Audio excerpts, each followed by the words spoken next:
Pessoal, processo administrativo disciplinar, derradeira aula, parte 4, ok? Você que chegou até agora e escutou eu falando até agora sobre o processo administrativo disciplinar, você vai passar não por antiguidade, mas sim por merecimento. Então você merece realmente passar, porque essa matéria aí realmente é chatinha. O PAD, então nós vimos que temos a instauração, que se dá por meio de uma portaria. Depois nós temos o inquérito. Dentro do inquérito nós temos 3 peças: instrução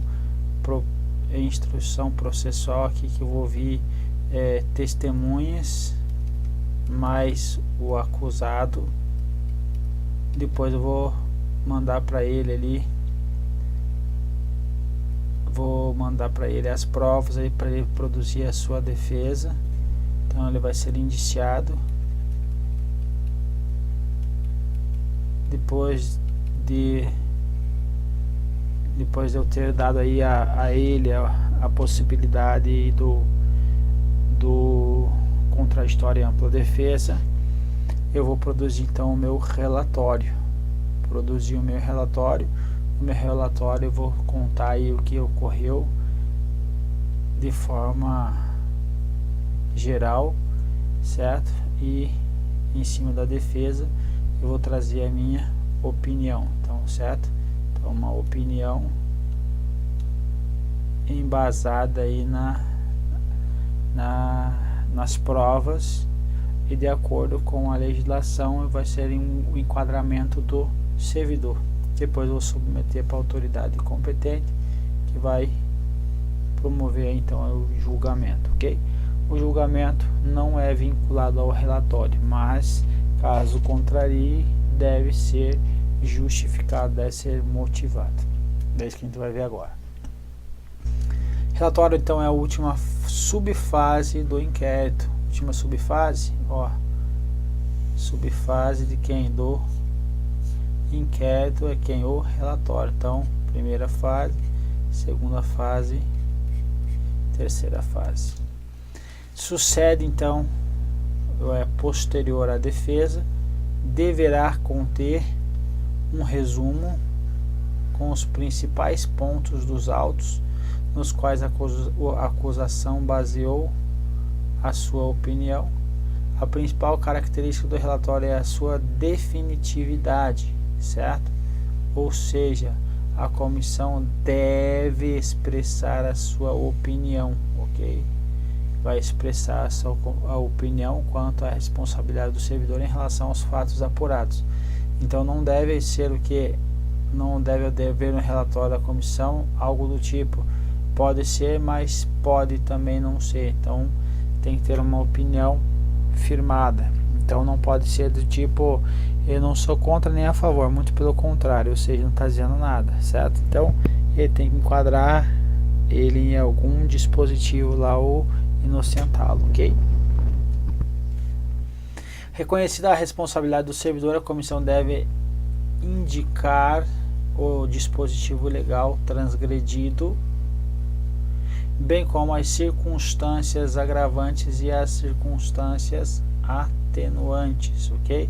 Com o fim da fase do relatório, encerram-se então os trabalhos da comissão, devendo o relatório ser encaminhado à autoridade competente para o julgamento, ok?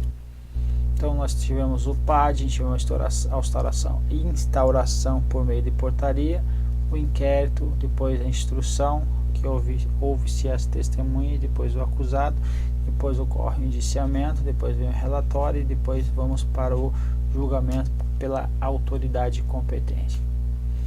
O julgamento então é o que é a fase final do PAD. Deverá ser proferido pela autoridade competente no prazo de quanto tempo? 20 dias. 20 dias ele tem aí para proferir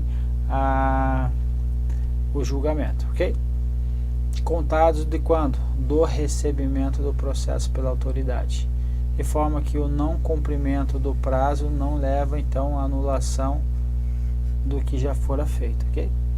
Então implica dizer que o prazo é dito impróprio, ou seja, o julgamento fora do prazo a destempo não resulta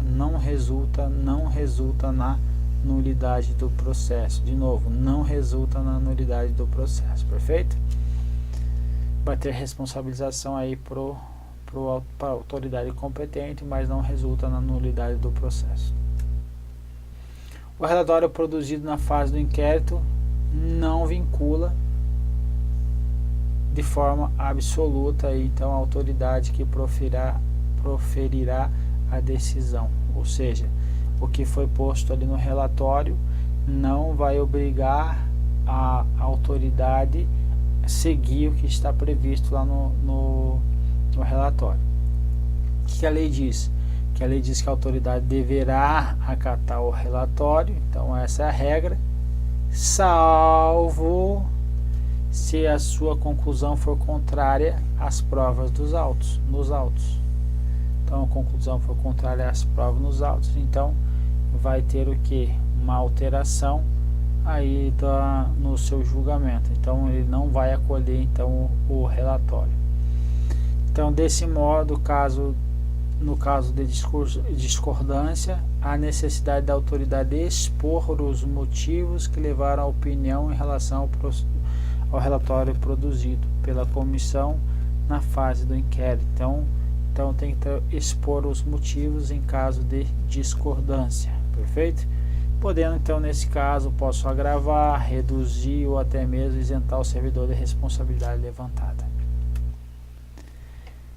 E se o investigado, no caso aí, ocupar uma posição relevante no órgão e de forma que em razão de tal posição possa vir a interferir o curso das investigações que acontece com ele, então a lei dá a possibilidade do afastamento preventivo do servidor, por qual prazo?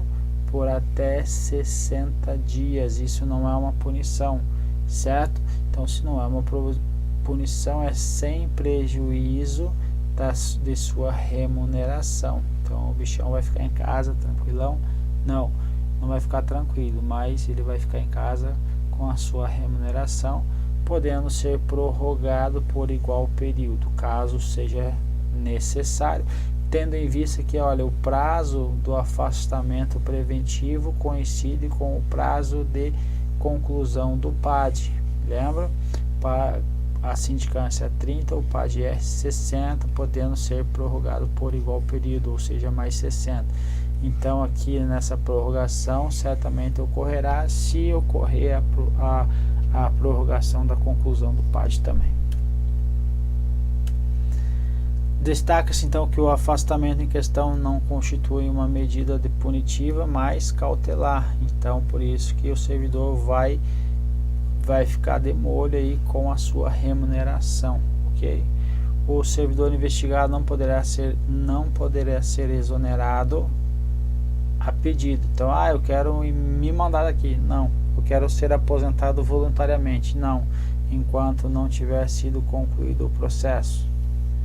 E se for o caso, cumprida a correspondente penalidade, caso o julgamento traga aí que teve aí a necessidade de punir o servidor, perfeito? Então, a pedido ele não vai ser exonerado, mas pode ser exonerado de ofício? Pode, perfeito? A lei não traz isso. Olha aqui que a literalidade do artigo 172 traz. O servidor que responder a processo disciplinar só poderá ser exonerado a pedido, ou seja, de ofício ele pode também, ou aposentado voluntariamente após a conclusão do processo e o cumprimento da penalidade, caso seja aplicada. Caso aplicado, ok? Era isso que nós tínhamos para o PAD. Então, bons estudos, você passou pela pior parte aí da Lei 8.112. Um abraço, fique com Deus e até a próxima.